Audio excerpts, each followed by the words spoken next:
Vamos nos conectando com o alto, agradecendo a oportunidade de estarmos todos juntos, pedindo e orando pelos nossos amigos espirituais que trabalham tanto para que a gente possa sustentar a vibração dessa aula e que possamos iniciar mais uma etapa com um pensamento de gratidão por tudo que temos e também por tudo, né, que já recebemos nessa e em outras existências. Muito obrigado mais uma vez, né, por este momento. Pai nosso que estais no céu, santificado seja o vosso nome. Venha a nós o vosso reino. Seja feita a vossa vontade, assim na terra como no céu. O pão nosso de cada dia dai-nos hoje. Perdoai as nossas ofensas, assim como nós perdoamos a quem nos tem ofendido, e não nos deixeis cair em tentação, mas livrai-nos de todo mal, que assim seja. Vamos lá, então, para o último capítulo, pessoal, do livro No Mundo Maior, capítulo 20, No Lar de Cipriana.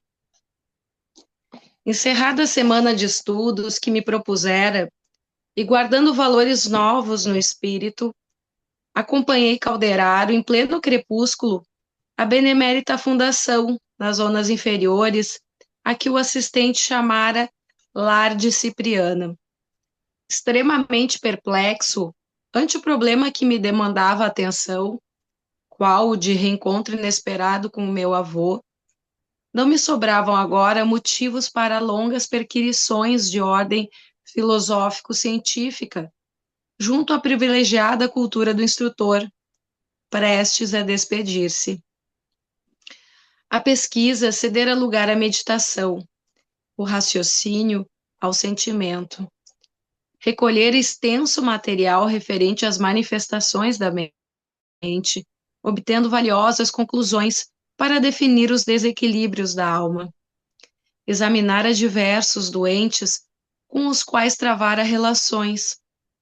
Identificar moléstias cujas causas se prendiam às mais profundas e menos conhecidas raízes do espírito. Entre as novidades, porém, encontraram um enfermo que me transferira da ardente curiosidade intelectual às acuradas reflexões no tangente ao destino e ao ser. Reconheci agora que para conseguir a sabedoria com proveito, era indispensável adquirir amor. Naqueles instantes, calavam em meu ser as perguntas inquietas, sofreadas pelo coração dolorido. Poderia, em verdade, ter avançado muito no domínio dos conhecimentos novos, conquistado simpatias prestigiosas, renovado as concepções da vida e do universo, melhorando-as. No entanto, de que me valeriam semelhantes troféus se me não fosse possível socorrer um benfeitor em dificuldade?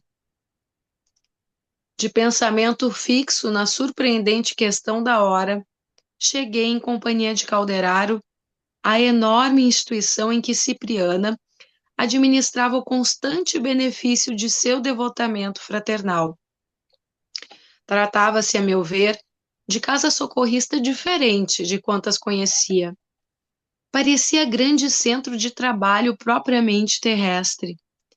A maioria dos companheiros que aí se agitavam não eram portadores de luminosa expressão, mas típicas personalidades humanas em processo regenerador. Com exceção de Cipriana e dos assessores que lhe compunham o séquito, a comunidade, não pequena, era formada de criaturas evidentemente inferiores, homens e mulheres análogos, no aspecto, aos que povoam os círculos carnais. Como acontecia habitualmente, Calderaro me veio em auxílio esclarecendo. Irmã Cipriana idealizou este amorável reduto de restauração espiritual e concretizou-o usando os próprios irmãos sofredores e perturbados que vagueiam nas regiões circunvizinhas. É claro que não reside sistematicamente aqui. Todavia, neste colégio regenerador, passa grande parte do tempo que consagra o seu ministério santificante nas esferas de baixo nível de evolução. No fundo, a organização funciona sob a vigilância dos próprios companheiros que vão melhorando. Trata-se, pois, de importante escola de reajustamento anímico, de auto-reconhecimento e de preparação para indivíduos de boa vontade. Nossa benemérita amiga iniciou a obra e tornou-se-lhe provedora fidelíssima. Contudo, o Instituto é de região inferior, para criaturas que desejem melhorar suas condições de existência. Educandário de trânsito, sob a ação direta dos que dele colhem proveito, passou destarte a valioso núcleo de instrução e de amparo.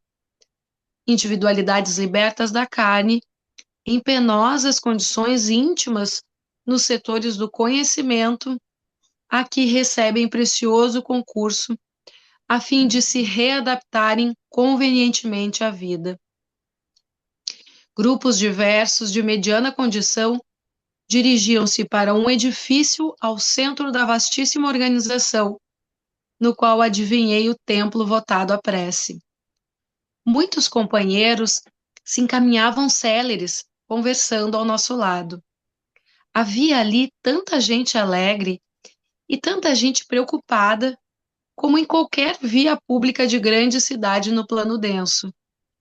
Tive a impressão de que visitávamos enorme universidade, situada em clima sombrio. Embora, quanto ao aspecto, fossem distintos entre si, quer os pequenos, quer os numerosos ajuntamentos de irmãos que aí se moviam, eram idênticos uns aos outros pela nota viva de esperança, que a todos luzia no olhar percussiente. Quantos se nos deparavam exibiam atitude iniludível de trabalho e de renovação. Ainda mesmo os aleijados e doentes que aí estacionavam, em grande número, mostravam disposições de otimismo transformador. A venerável instrutora, prosseguiu o benévolo assistente, montou aqui verdadeira oficina de restauração do espírito. Antigos expoentes do orgulho, que entre os homens se engriponavam na vaidade e no crime, depois de bastos anos de purgação, e ao demonstrarem propósitos reedificantes, são recolhidos a esta casa, onde reorganizam sentimentos e cabedais a caminho do porvir. Daqui, como de outras instituições do mesmo gênero, das plenas regiões expiatórias, saem inúmeras reencarnações retificadoras. O programa fundamental de Cipriana é o esquecimento do mal com a valorização permanente do bem, à luz da esperança em Deus. A princípio, a organização custou-lhe muitos sacrifícios em matéria de tempo e de direito que lhe mereciam os méritos pessoais. No transcurso dos anos, porém, elementos por ela mesma formados passaram a superintender a obra e a conservá-la. Ponderava eu a bondade e a sabedoria daquela estrênua missionária, pronta a todo serviço de colaboração superior, recordando meu próprio caso ante meu demente avô, emaranhado nas sombras, quando penetramos o santuário, onde sua voz se faria ouvir na oração. Cercavam-na diversas criaturas que lhe eram conhecidas. Um cavalheiro, visivelmente confortado, dizia-lhe reverente: seguindo-lhe os conselhos, irmã, não mais senti pesadelos. Renovei minha atitude para com os familiares, passei a cooperar ao invés de combater. Agora sim, exclamou Cipriana satisfeita. O bem duradouro é filho da colaboração fraternal. Você verá quão sensível diferença para sua felicidade se verificará em torno dos seus passos. Irmã, falou-lhe simpática senhora, minha situação é outra. Agora reparo que o mundo não foi edificado para mim e que me cumpre a obrigação de trabalhar em benefício do mundo. A respeitável interlocutora estampou bela expressão fisionômica e observou. Seu progresso é visível. O esquecimento de nossos caprichos pessoais dilata-nos a compreensão.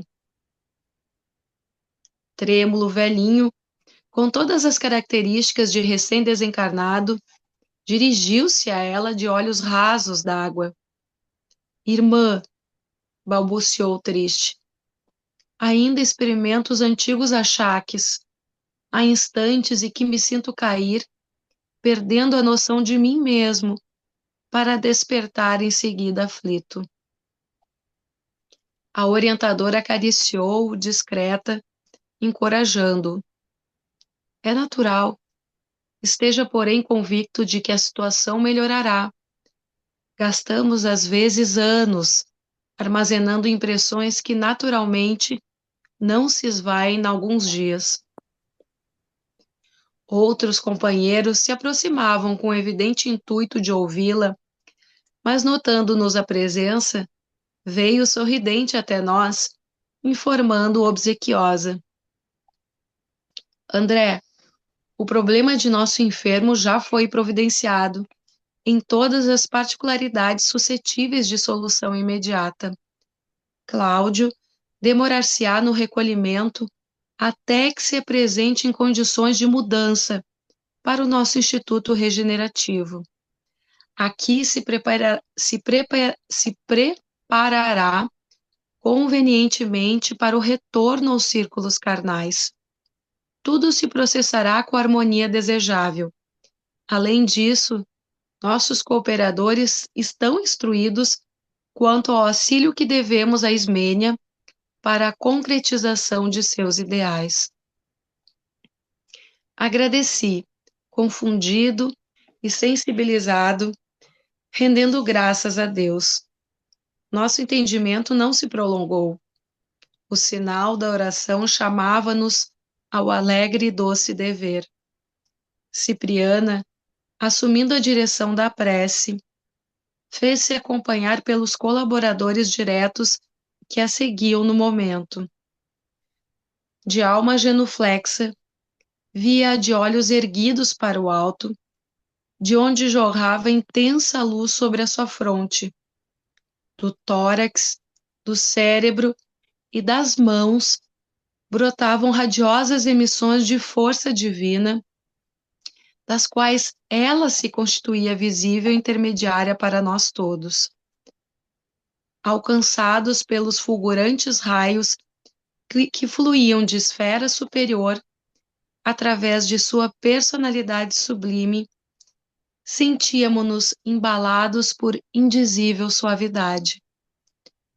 Harmonioso coro de uma centena de vozes bem afinadas cantou o inovidável hino de louvor ao Supremo Pai, arrancando-me copiosas lágrimas. Logo após, a palavra comovente da instrutora vibrou no ambiente, exorando a proteção do Cristo.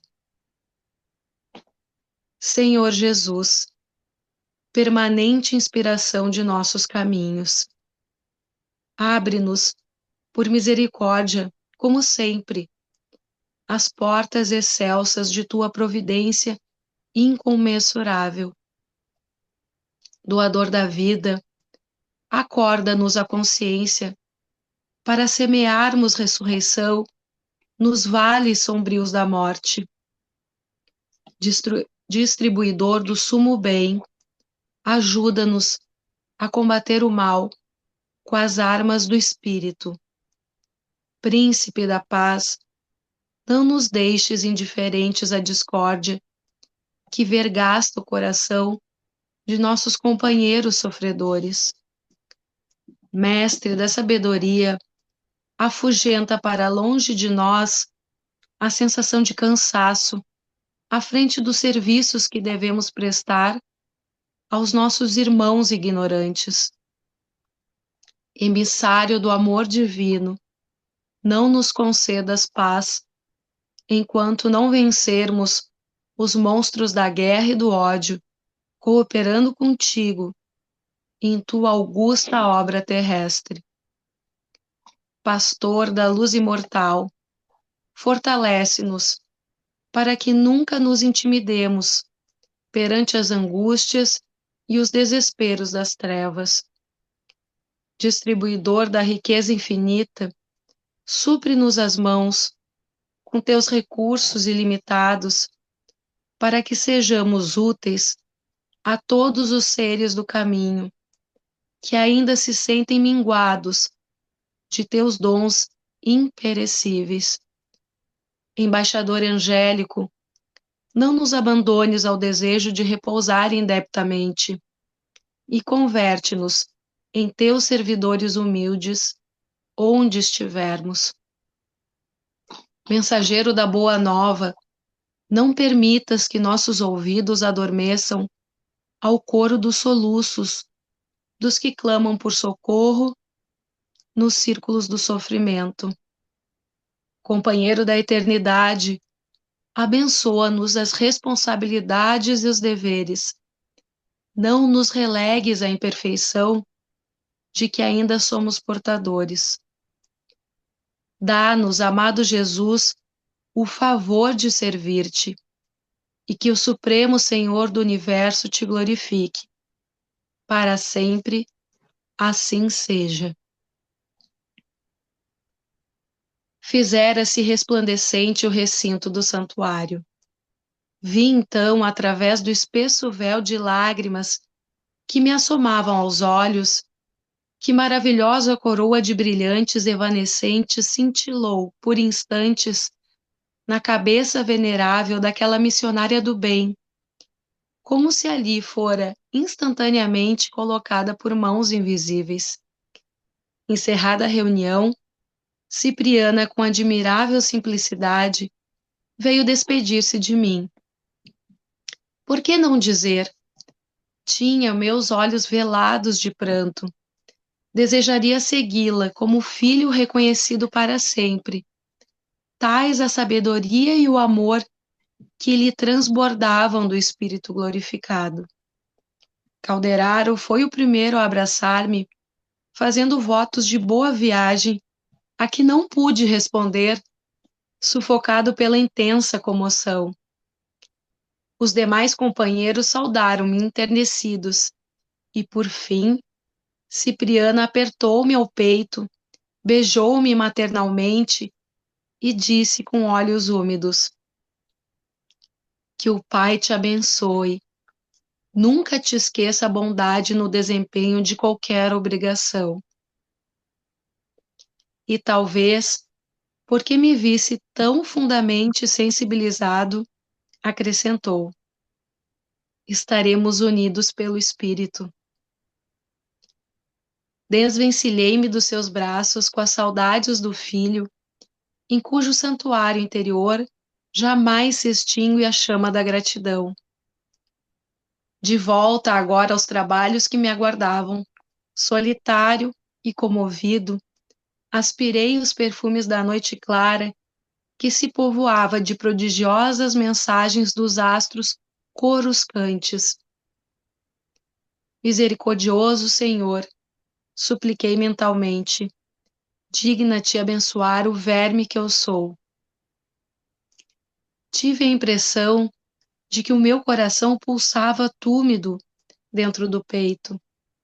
À frente dos meus olhos faiscavam constelações, indicando gloriosos destinos no futuro infindável. E ponderando em silêncio a grandeza de Deus, verti copioso pranto de júbilo, dando guarida às intraduzíveis sensações que me invadiam a alma, extasiada e feliz, sob nova esperança.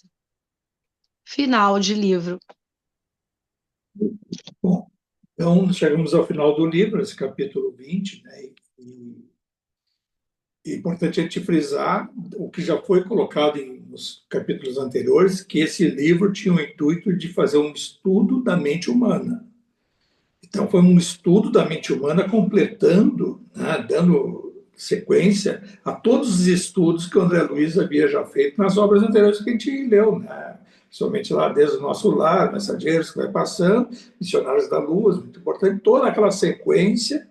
E esse livro, ele vai dar exatamente aqui o divisor de águas, que a partir daqui o André Luiz vai no plano espiritual, lá no Nosso Lar, no plano superior, realizar cursos, né, ensinamentos, para se preparar para ir até aquelas chamadas cavernas, que a própria a Cipriana não permitiu que ele fosse, que ele não tinha ainda preparo. O que são as cavernas? É a região do abismo, né? do extremo da treva inferior, regiões no centro, quase que no centro da Terra, onde há vida espiritual e que exige um determinado preparo. Então, o André Luiz tem aí um marco, esse livro em que ele relata tudo que ele viu, à luz da mente humana, que vai ter muita importância para os estudos que ele vai realizar de preparação para novas tarefas. A gente viu, então, que o Calderaro foi incumbido lá pelo Eusébio, a gente viu lá no início do livro, né, o Eusébio, instrutor superior de Nosso Lar, incumbiu o instrutor Calderaro para que acompanhasse o André Luiz e outros, né, espíritos que estavam juntos para diversos locais na espiritualidade, envolvendo aí a crosta terrestre, a crosta inferior, esse duplo inferior nosso aqui da crosta, e as regiões também umbralinas inferiores, onde ele teve aquela passagem onde teve a oportunidade de resgatar o avô dele. Então, a gente tem que se situar no plano espiritual para ficar melhor para a compreensão e nunca se esquecendo uma coisa que a gente sempre repete, que os espíritos dizem, onde há mundo espiritual existe chão firme e céu aberto. O chão pode ser rústico, pode ser barrento, pode ser lodoso, mas é chão firme. O céu aberto, ele pode ser plúmbio, né? Cinzento, pode ser uma cor não, no mundo inferior não existe esse céu que nós conhecemos aqui. Existe um céu nebuloso, mas existe céu. Existe, predomina o que nessas regiões inferiores?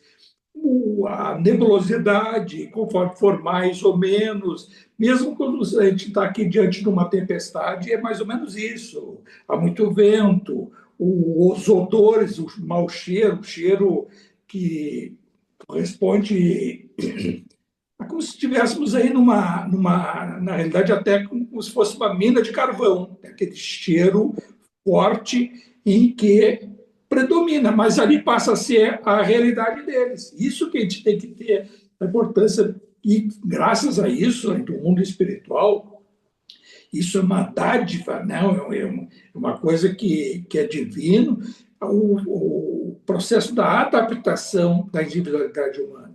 Os espíritos de nós, espíritos, né, e aqui chamados encarnados, temos a capacidade de se adaptar às situações.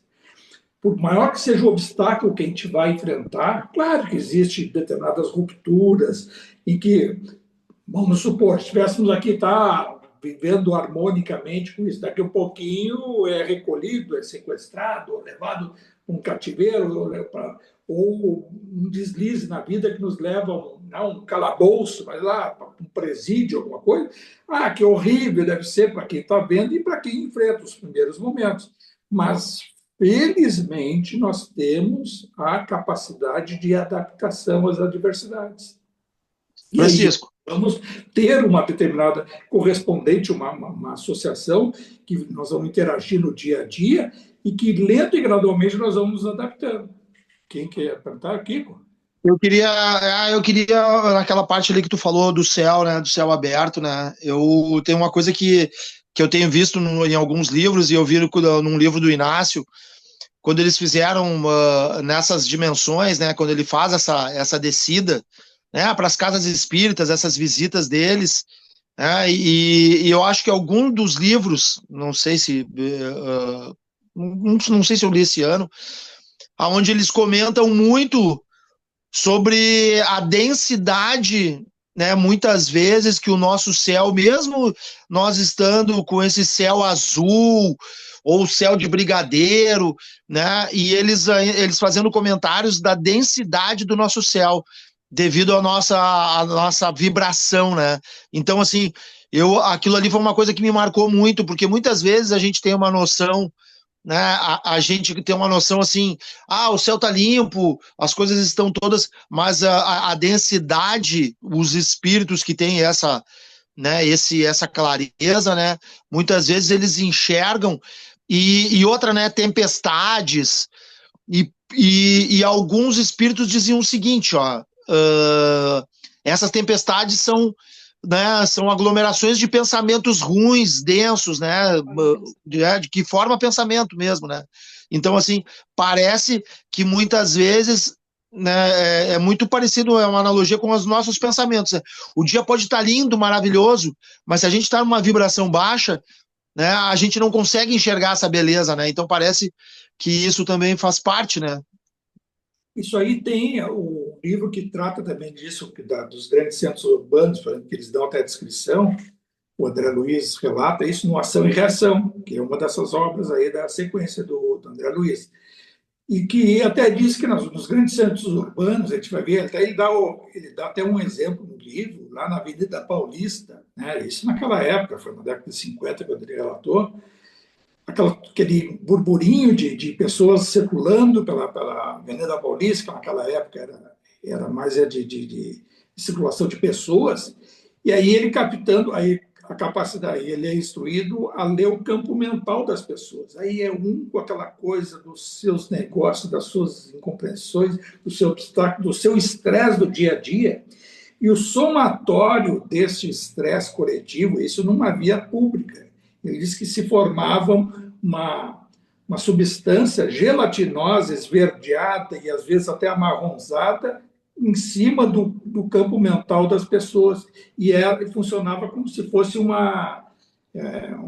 cordão, né, vibratório, e que aquilo ali era resultante do pensamento coletivo. Quando a gente fala assim, a vibração coletiva, que a gente até não dá muitos, né? Que a gente vê assim, vamos orar e orar coletivamente para alguém em determinado horário,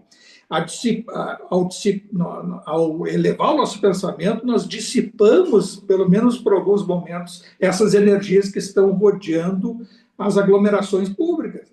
Ou seja, não é um fato de que coletivamente as pessoas estavam voltadas para o mal, mas fruto do seu hábito do dia a dia, com os seus problemas, suas incompreensões, a falta. É difícil, vai dizer coletivamente, é hora, agora, pensa. Mas se houvesse um exercício individual e coletivo, aí vai fazer o parâmetro com isso, estava falando do céu. Olha o que a gente viu lá do nosso lar. Não só na obra do nosso lar, agora mesmo na obra do Inácio, contando, o céu é diferente no nosso lar, mas é o mesmo céu. As estrelas são as mesmas. Mas o ambiente espiritual gera, fruto do quê? Da organização do local, do empenho coletivo das pessoas em vibrar no bem. A gente viu lá que um dos comportamentos do nosso lar não é obrigado a ser espírita, não é nem obrigado a acreditar em reencarnação, mas tem que ter vocação para o bem. Senão não tem acesso lá. Pode não ser, né? Não significa que é uma cidade dos escolhidos, mas existe um regramento. Esse regramento a gente pode ter na nossa casa, no nosso ambiente de trabalho. Claro que não deve ser por imposição, né? Mas pela exemplificação, e vai indo, é um processo de pensar no bem e ter determinadas mecanismos de que a gente está sendo, até isso vale para nós e para as nossas relações, tá sistematicamente falando mal dos outros, sistematicamente fazendo fofoca, fazendo isso, aquilo. Esse auto-vigiar propicia essa energia mais dissipada e menos densa. E é interessante, esse educandário, que é a Cipriana, o que é a Cipriana? A gente já viu quem era a Cipriana, teve aquela encarnação dela anterior, foi abandonada pelo marido, pelas duas filhas, dois filhos morreram e ela morreu com lepra. A resignação dela, em um determinado, o que ela passou naquela encarnação e a sequência no mundo espiritual, passando por toda aquela dificuldade, ela se espelhou naquilo e saiu, arregaçou as mangas e foi servir. Ela foi atraída a áreas intermediárias no mundo superior, não tão superior, mas se prontificou, assim como foi possível, a se dedicar aos sofredores. Ela podia já estar numa instância espiritual superior, mas não, se agregou naquelas regiões, e aí serve para nós também, para os nossos estudos. Isso até, mesmo eu tive, acho que uns 20 anos atrás, eu imaginava o mundo espiritual um pouco bem diferente. Parecia que eram ilhas, assim, então tem lá essa localidade, então tá, e tem o espaço vazio. Tudo. Não existe o espaço vazio no mundo espiritual. Existe tudo, a gente, se for caminhar, vai caminhar e vai chegar lá, vai passar por determinadas localidades sem perceber, vai estar mudando de vibração. É como se nós fôssemos a serra, vai aí em Gramado, Canela, Gramado, sobe a serra, se a gente for analisar devagar, não tá, nem percebe, talvez alguns pela pressão nos ouvidos, mas não percebe que está subindo. Assim poderíamos estar para descer aqui em São Paulo, Campos do Jordão também, que é mais alto ainda que Gramado, não se percebe. É muito lindo, coincide, né? Mas, ao mesmo tempo, se a gente for numa cidade espiritual que é mais elevada, e não for aí com esses veículos que a gente vê que existem lá, e às vezes pela distância são utilizados veículos, como também utilizamos aqui, ou o avião, ou o ônibus, ou o carro, né, conforme a situação. Mas o processo de chegar, ele tem um caminho, e esse caminho existe no mundo espiritual mesmo para descer.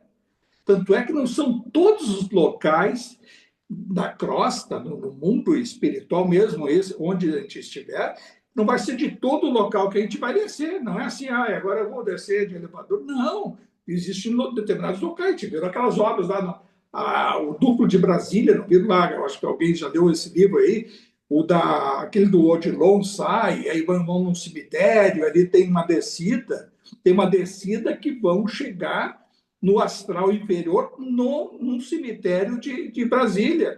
Lembra aquela passagem que então vai na crosta inferior de Brasília? Aí as ruas não são pavimentadas, são de chão firme, de pó, né? As casas são de construção de madeira, rústicas, e a dificuldade é bem maior. O ar para se respirar lá, a dificuldade é maior ainda. Então, isso é o mundo espiritual. A gente está vendo aqui a Cipriana, esse educandário dela, é apropriado para buscar. Veja o que ela fez. Ela, quando foi lá embaixo nas cavernas, ela tem contato lá com o mundo inferior, que a gente vai ver no Libertação, uma cidade estranha, não importa o local, existem muitos, são milhares de lugarejos desses do mundo espiritual. A gente está tendo acesso a esse, o da Cipriana, onde ela foi das cavernas, mas existe em toda a crosta terrestre, existe a área subcrostal. E essa, quanto mais a funila, mais restrita é e de maior dificuldade de convivência. O espírito está lá porque diversas situações. Uma minoria está lá em missão superior. Se não fosse uma Cipriana e os seus assessores, auxiliares ali, que ela descreve, o que seriam dessas regiões? Se não fosse a Cipriana dar orientação ao André Luiz e ao Calderário, o que seria do avô dele que estava lá já há 40 anos, que a gente viu há 2 capítulos anteriores? 40 anos que ele estava lá em círculo, rodando. A gente pode pensar, nós já podemos ter passado por isso, provavelmente já passamos. De uma situação adversa não significa a encarnação imediatamente anterior, mas transitoriamente nós já passamos por isso. Se a gente olhar 1.000, 2.000 anos para trás, nós temos uma história atrelada ao erro. E esse erro gerou essa atração espiritual a essas regiões infelizes, de sofredores. Se não fosse a mão amiga daqueles que vêm nos resgatar, o que seria do nosso futuro próximo? De ficar mais tempo lá. Por quê? Só nos damos conta dos erros quando a gente tem um gatilho, um ponto de inflexão em que nós vamos mudar de atitude, mudar de pensamento.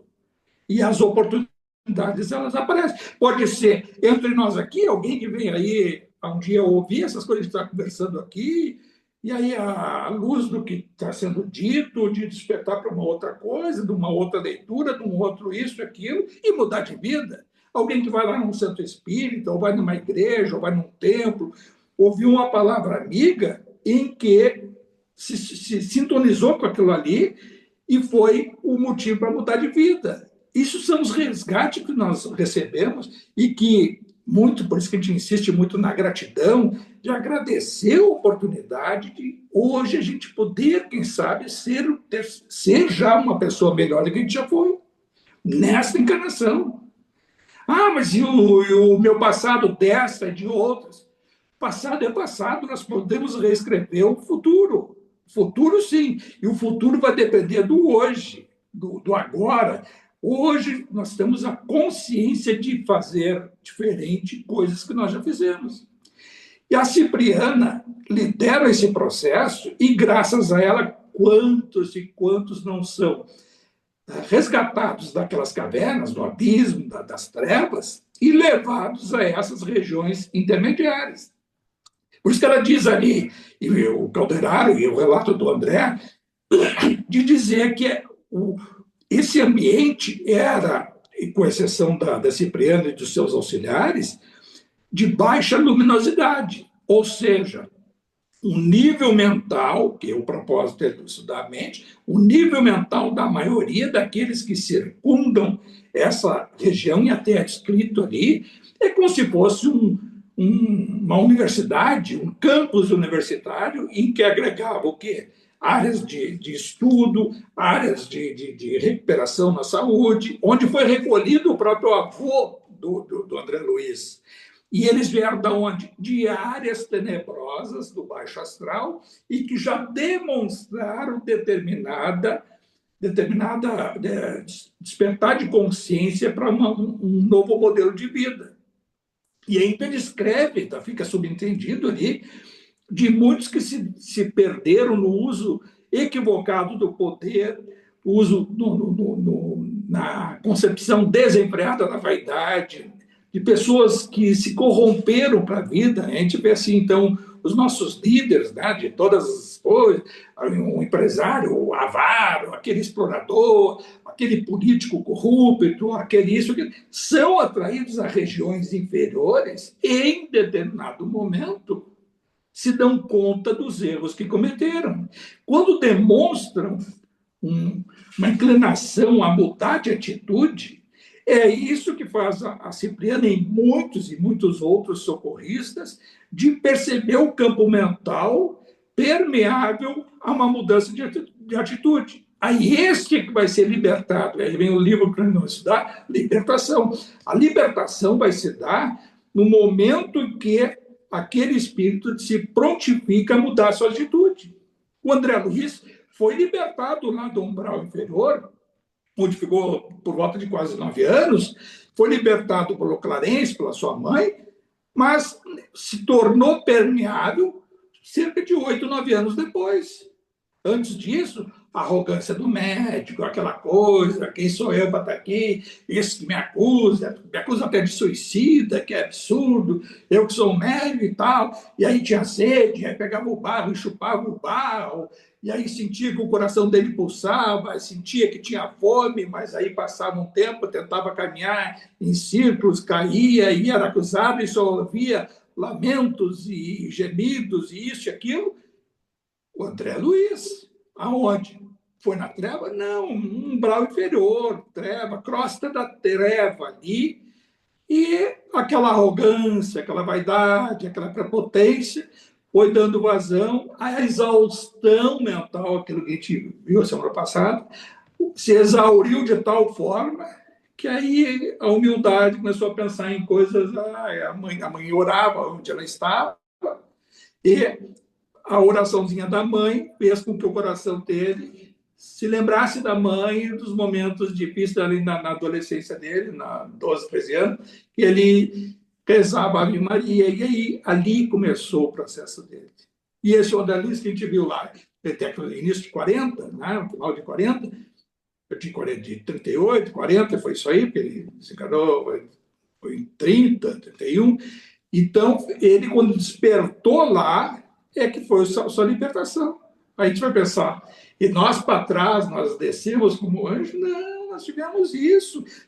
Agora, felizmente, Francisco, nós ô estamos Francisco, encarnados, a gente pode se dar conta, se colocar nessa posição, dizer assim, pô, quanto que já não deve ter passado para trás, por que eu vou regredir? Por que eu vou degradar a oportunidade?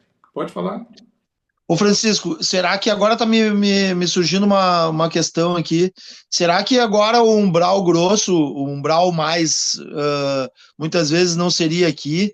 Se a gente parar para pensar na evolução nos últimos 90 anos, tá? Lá 1930, vamos botar 1930, 40, entre 80 e 90 anos atrás. Nós estaríamos lá, ou nós estávamos desencarnados, ou a gente estava numa outra encarnação. Vamos supor que lá tivesse lá no início do século passado, tivesse aí 1,5 bilhão de habitantes no planeta Terra, tá? Encarnado. Hoje tem 8 bi.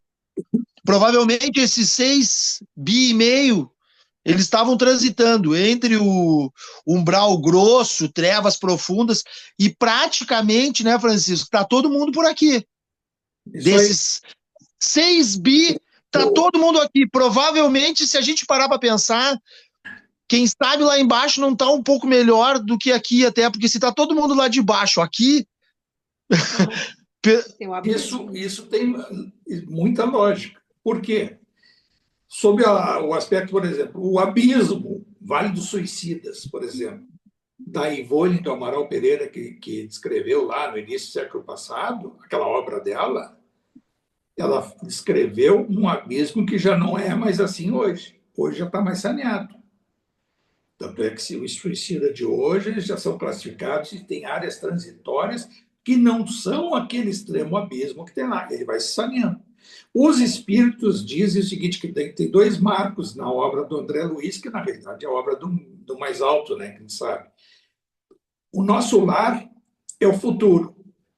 O libertação é o nosso passado. A cidade estranha, a treva, é a Idade Média nossa. Nós, na Idade Média, nós estávamos na treva, na crosta terrestre. A crosta terrestre hoje não é mais a Idade Média, mas a Idade Média está lá na treva. Então, esse saneamento existe, é a história da evolução. Aí vai dizer, mas não é assim, são todos os mundos? São todos os mundos, são assim. Nós estamos no mundo espiritual Terra. A Terra tem esse processo todo. No mundo espiritual da Terra, diz os espíritos, que nós temos por volta de 30 bilhões de espíritos. Então, essa conta de 6 bilhões, 8, ela vai se saneando. Existiam espíritos que estavam adormecidos, que estavam naquele processo do vai e vem, do inconsciência absoluta, quase que primitivo, né? E estavam circundando a Terra inferior, ou seja, quando o Brasil, que é o Brasil, ele, na época que não tinha sido descoberto, tinha indígenas, alguns indígenas, tribos, né?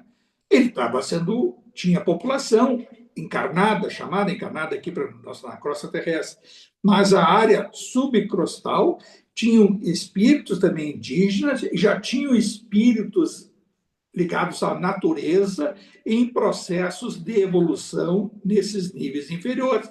E lá nesses níveis inferiores também existe o processo da reencarnação. Que olha só, esses espíritos que foram atraídos a esse educandário da Cipriana, a maioria deles nem sabe que desencarnou e está ali se recuperando. Aquele diálogo que tem ali com a Cipriana, agora, veja só que ele diz bem, a senhora, aquela ali, também os outros que falaram com ela, Já tenho dado vazão aos meus pesadelos e à minha incompreensão, não sou o centro do mundo. O mundo onde ela vive, ela não sabe, desencarnei, nem tem condições de perceber isso. Esses espíritos serão preparados ao processo de reencarne, em que eles vão adormecidos, vão para o reencarne e vão despertar adormecidos. O processo de compreensão do mundo espiritual não é no mundo espiritual necessariamente. A maioria desses espíritos que estão ali foram resgatados das trevas, estão numa área transitória, preparando uma reencarnação, mas sem que seja dito para eles: olha, agora tu vai reencarnar. Isso é feito nas áreas intermediárias aqui da crosta para o superior, do nosso lar, aqui mesmo, nos duplos nossos daqui das grandes cidades, existem locais de reencarnação, e que aí o espírito vai perceber ou não, conforme for, vai elaborar melhor a sua futura reencarnação, mas esses aqui nem sabem de reencarnação, nem sabem que vão reencarnar e nem sabem de onde vieram. Eles se manifestam através de pesadelos, através de consciência pesada, de remorsos, percebem, estão sendo cobrados da própria consciência e acham que estão ficando loucos. E, na realidade, estão enlouquecidos pelos seus erros, mas não têm a consciência plena disso. É importante a gente perceber que a descrição que ela dá ali, como se fosse um enorme campus universitário, é uma cidade, e a cidade meio desorganizada, com as suas anomalias, as suas dificuldades, como um centro urbano desorganizado. Se a gente for comparar as nossas cidades aqui com o nosso lar, a gente vai ver a diferença é quilométrica. Mas também tem as cidades espirituais do baixo astral, que elas são muito mais desorganizadas que as nossas. E o espírito se organiza ali, vai vivendo sem perceber, e vai tendo a oportunidade. Veja só o que o Calderari, na conversa com o André Luiz, diz: o mais importante é o despertar como educandário para uma nova experiência, para ser um pouquinho melhor a próxima experiência. Vai se esquecer dos seus pesadelos, dos seus remorsos, sem perceber que reencarnou, e vai reviver situações em que vai ter a lei de causa e efeito, vai gerar algum efeito na sua oportunidade encarnatória, seja no corpo físico, seja no nível mental. Os seus conflitos não significa vir com doença física grave, não significa vir com doença mental, mas vai vir com os seus conflitos. São esses conflitos que muitas das pessoas que nós temos, as nossas fobias, isso estão atrelados a essa sombra que ele deixou para trás. Mas não deixou para trás para ser cobrado, é como oportunidade. Já fez, e hoje tem que organizar o pensamento, a mente, e aí os espíritos dizem: a melhor coisa é se ocupar, é trabalhar. Ou seja, quando a gente está trabalhando, diz os espíritos, que a gente se esquece de si. Quando a gente está ocupado, a gente se esquece de si. Deixa de ser vaidoso, deixa de ser orgulhoso, deixa de ser egoísta, deixa de ser uma série de coisas, porque está ocupado. Quando a gente ora, a gente está com Deus. Ou seja, as duas coisas: orar é se ligar a Deus, ao Criador, ao Perfeito, e trabalhar para esquecer, que os espíritos são orientados muito. Olha, na hora dos teus conflitos, não há terapia melhor de te pegar uma pessoa em conflito, melancólica, isso e aquilo, e dar um pouco de... Claro que é difícil dizer assim: a pessoa vai trabalhar, mas dar condições de se ocupar. As terapias do trabalho, seja qual for o trabalho, né? Ocupar a mente pensando no que está fazendo e procurar fazer o que está fazendo de boa vontade. Isso também é uma das coisas da vida. Qualquer coisa que a gente se prontifica a fazer, as coisas mais simples possíveis, no campo assim, da possibilidade que nós temos no dia a dia, fazer bem, não fazer de boa vontade, melhor não fazer bem o que se propõe a fazer. Isso é uma das vocações que nós temos, isso é se sintonizar com amor. Aí vem aquela frase ali que o Calderário e a Cipriana: o proveito da sabedoria só há proveito na sabedoria quando há amor. Não adianta ler, estudar, se preparar, se não houver amor, de pouco vale. Isso até o apóstolo Paulo, né, Paulo de Tarso, dizia, né, se não houver amor, caridade, de nada vale. Se não houver... O que é a caridade? O amor. Ou seja, o prazer em fazer alguma coisa, o prazer em servir, isso é o amor. Não adianta saber livros, saber isso, ser um bom pregador, isso, dizer coisas maravilhosas, se não trava uma luta interior para enfrentar as adversidades do dia a dia no campo íntimo, no coração íntimo do pregador, daquele que estuda, daquele que propõe a colocar em prática no dia a dia, e não com palavras bonitas. Está cheio de pastor aí que sabe a Bíblia toda do Antigo Testamento, de todos os versículos, todos os provérbios e todas as coisas que foram ditas por profetas e tal, e que não quer dizer que na sua vida pessoal vivam aquele evangelho. Aí faz o papel do pregador, que mexe com a persuasão coletiva, a admiração coletiva, né, direcionada a uma pessoa, e aí o que essa pessoa diz acaba sendo um espelho, teria, entre aspas, do que Deus está passando, da mensagem divina, e isso, aquilo. E, na realidade, isso aí, como diz Jesus, ser poucos caiados, né? Que por dentro são uma coisa e por fora demonstram outra. Ou seja, das duas coisas, essa dicotomia da nossa vida, de pregar uma coisa e fazer outra. Então, olha, tantas as coisas que a gente pode pegar para nós, isso aí, tá, do conhecimento. É bom perceber essas coisas, eu acho muito admirável de perceber o mundo espiritual, muito importante. Essa coisa, por exemplo, da Cipriana, o do Cantar, não é um vazio, é no mundo espiritual, tem muita lógica, intermediário, vem lá do baixíssimo astral, treva, onde for, resgata transitoriamente, vai fazer ali um estágio de recuperação e ali mesmo vai ser atraída uma reencarnação. E essa reencarnação poderá ser nessas áreas intermediárias e pode ser aqui na crosta. Em geral, até pode ser, mas é nessas áreas intermediárias. Vai reencarnar no umbral, para fino, grosso, eu não gosto dessa palavra, que é muito amplo.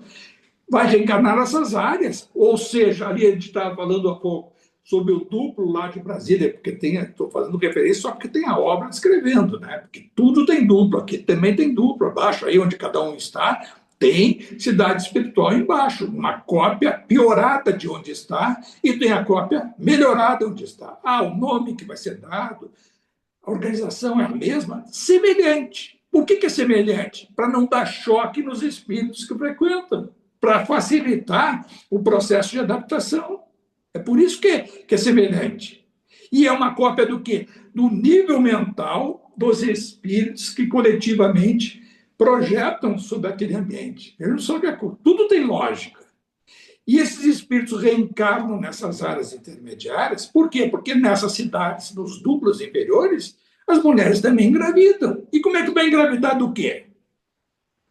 O processo da fecundação vai se dar pelo óvulo, espermatozoide, tem o ato sexual, sei lá, o embrião, e aí o espírito. Vem da onde? Vem do ar? Vem por estalo de dedos? Não, ele tem que vir de algum lugar. Teria mais lógica estar aqui na crosta, ou na crosta superior, e reencarnar lá? Não tem tanta lógica. Até pode, por emissão, por necessidade, por caso fortuito. Mas é muito mais lógico a libertação de quem vem de maior dificuldade e reencarna nessas áreas. Aí aquela lá, o duplo inferior da Brasília, pode ser o nosso, engravidou, nasceu, o espírito veio da onde?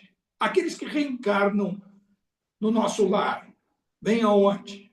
Tem lá casais que têm filho, né? Ou vamos ver lá o Alberaba Superur, o Paulino Garcia, casou, conheceu lá a menina lá, um espírito lá do Oriente, que foi que desencarnou por uma explosão homem-bomba e tal, e ela reencarnou por resgate lá feito pelo Odilon, pediu autorização lá para os mentores da região, e trouxe para Uberaba, e aqui ela se desenvolveu bem, jovem, e depois conheceu o Paulino Garcia, que havia desencarnado na crosta terrestre em Brasília, um acidente automobilístico, foi lá em São Paulo, de carro, e ele desencarna e lá foi também, conheceu a Jamile. Os dois namoraram, noivaram, casaram, tiveram filho. Meu filho nasceu no além, tem uma obra aí. Tá?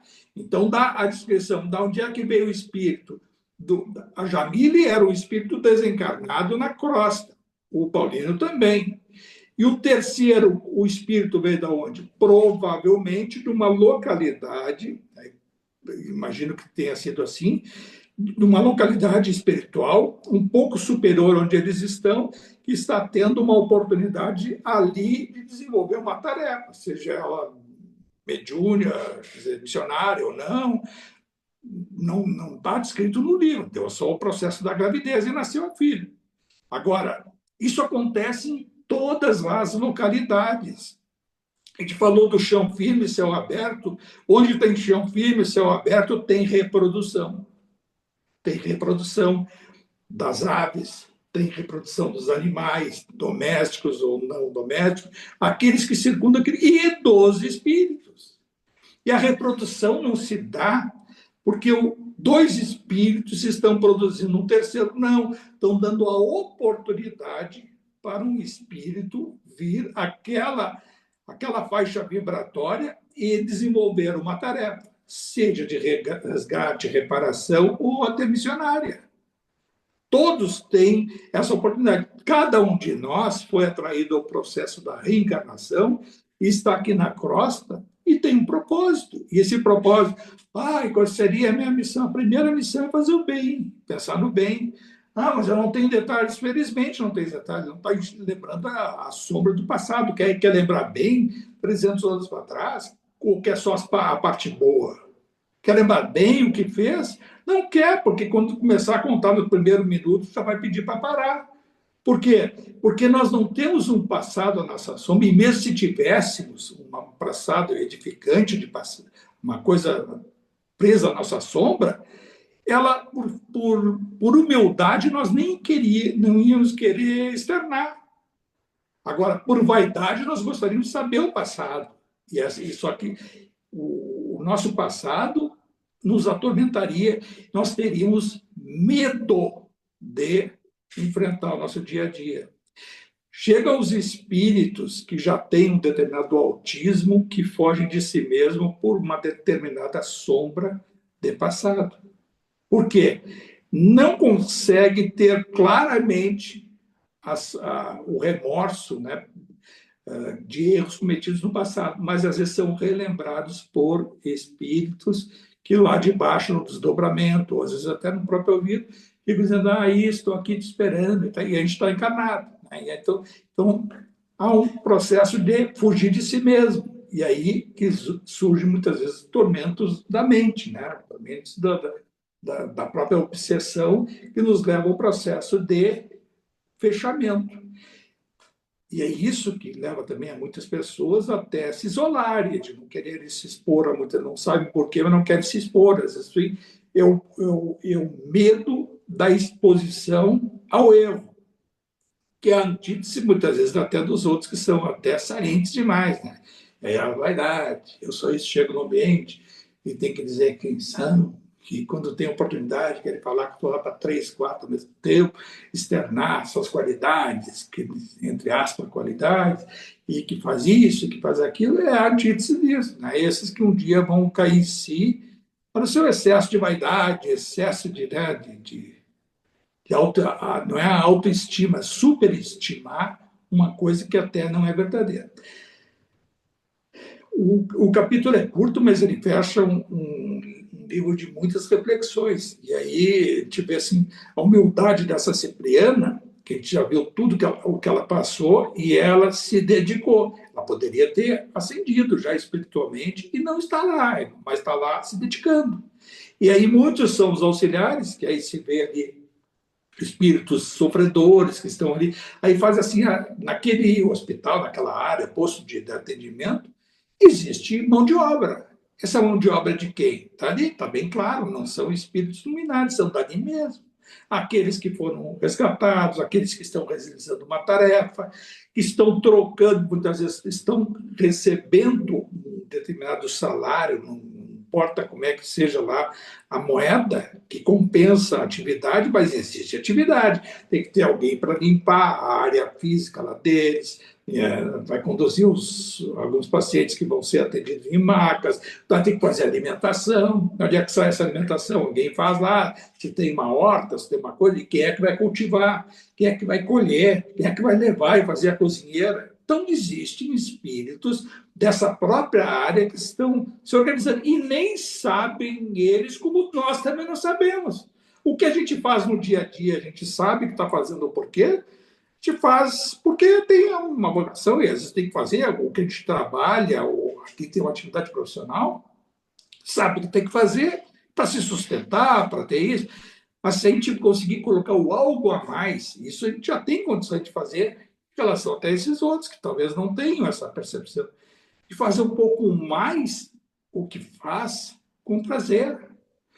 Eu faço, a minha profissão é tão dispendiosa, mal remunerada, não é reconhecida. Procura fazer diferente, faz com prazer, procura fazer um pouco de prazer, que essa sensação vai ser melhor do que, no geral, possa ocorrer, porque não, às vezes não tem coisa que tem que sair, é o que eu gosto de fazer, mas não é reconhecido. Faz bem, procura fazer bem, né? Deixa um pouco os obstáculos, as dificuldades, a sensação negativa para trás. E aí vai fazer o dia ficar melhor mais, ou seja, aquela tarefa, aquele trabalho, ele vai se aproximar mais do aspecto divino transcendental, né? De se sentir mais útil à coletividade e a si mesmo. Então, são coisas que a gente não se dá conta. Tem que estar no mundo espiritual. Onde está lá no mundo espiritual? Tem atividade também. A chamada mundo espiritual. E o mundo espiritual terra. Pois o mundo espiritual terra está aqui, aí está frio, está calor. Eu tenho que fazer isso, porque está tão ruim. Só fala que está ruim. Tá aí. Porque dá para ver, o vento tem também sua beleza, a sua chuva, o frio também tem sua beleza, o calor, o céu, as nuvens, tudo tem a sua beleza. Tá? Enxergar esse algo a mais na natureza é uma obrigação nossa. Às vezes a gente não se dá conta disso. Não se dá conta. Eles passam o tempo e só vai se dar conta quando tem assim acesso a uma fotografia, vai ver lá, hoje em dia está um filme tudo, tem tudo no celular, umas coisas que aparecem 10 anos atrás, mas como era bonito isso aqui era, eu vivia aqui, e aí não dava conta o quanto que é bonito, tira fotos hoje e pensa, e diz assim, bom, mas essa aqui é a natureza do que está presente do meu lado. Eu me lembro, assim, há pouco, agora estou aqui, tá, tem um santuário meio ecológico, aqui tudo natural. Aí eu vi um outro lado dos grupos de trabalho lá mesmo, lá, um negócio que é internacional, tem gente de tudo que é país. Aí o cara botando uma foto, tá bonita, muito bonita, da Escócia, né? Ele está lá na Escócia, era outono lá, e aí um lago, e as árvores caducas e tal. Uma projeção bonita a foto. Mas eu estava aqui, eu comentei com a Ângela, que eu estava na época, então eu tive o cachorro, saía com ele para passear. Aquela foto que eu achei bonita e linda, eu estou aqui olhando um lago, as capivaras, tudo aqui, os gansos e tudo. Mas isso aqui não é tão bonito como aquilo que mostraram, está aqui do meu lado.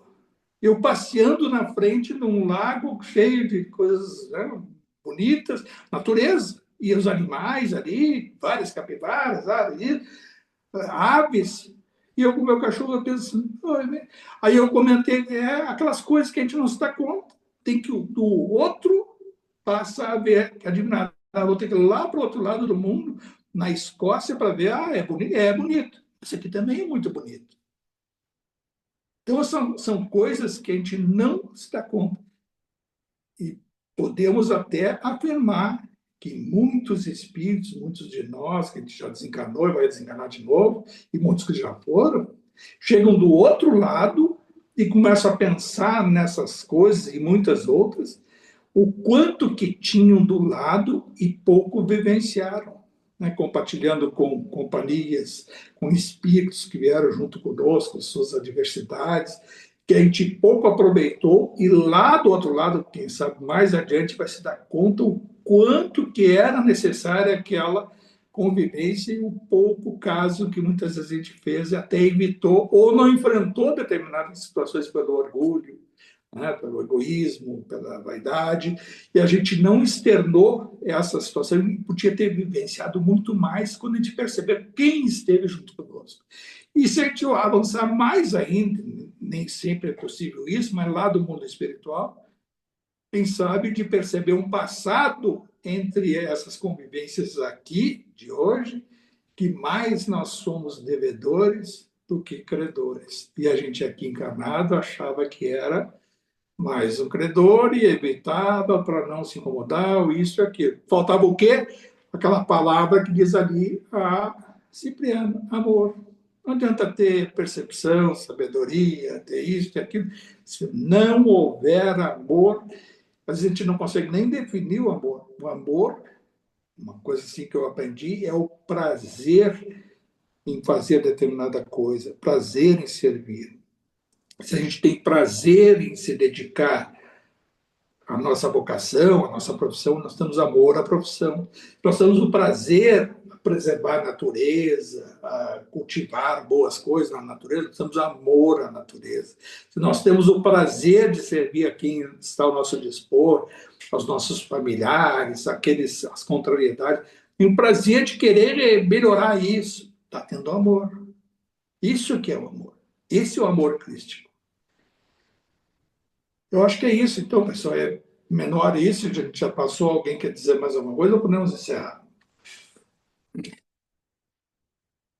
Vamos levar nosso pensamento ao alto e agradecer de forma redobrada ao mundo espiritual, aos nossos amigos espirituais. Agradecer ao André Luiz, ao Emmanuel, ao Chico Xavier e a todos aqueles espíritos que contribuíram, esses instrutores, para que a gente chegasse a esse momento de encerrar mais uma obra, né? Chegamos assim avançando nesses ensinamentos da espiritualidade que foram expostos à nossa frente com a condição de ler, dar um pouquinho mais de estudar e de pensar em algumas coisas que a gente leu e até externou aqui. Agradecer esta oportunidade e renovar a nossa disposição, persistindo nesse caminho, de com muita disciplina, seguir essa trajetória. Não importa com quantos e de que forma que for, mas avançar, a procurar mais e mais conhecimentos e ter a vocação interior, individual, autodeterminação, ou seja, a fé, de praticar com prazer. Prazer em servir, prazer em colocar em prática essas coisas no nosso dia a dia. Pai nosso que está no céu, santificado seja o vosso nome. Venha a nós o vosso reino. Seja feita a vossa vontade, assim na terra como no céu. O pão nosso de cada dia nos dai hoje. Perdoai as nossas ofensas, assim como nós perdoamos a quem nos tem ofendido. E não os deixeis cair em tentação. E livrai-nos de todo o mal, Senhor, e que assim seja.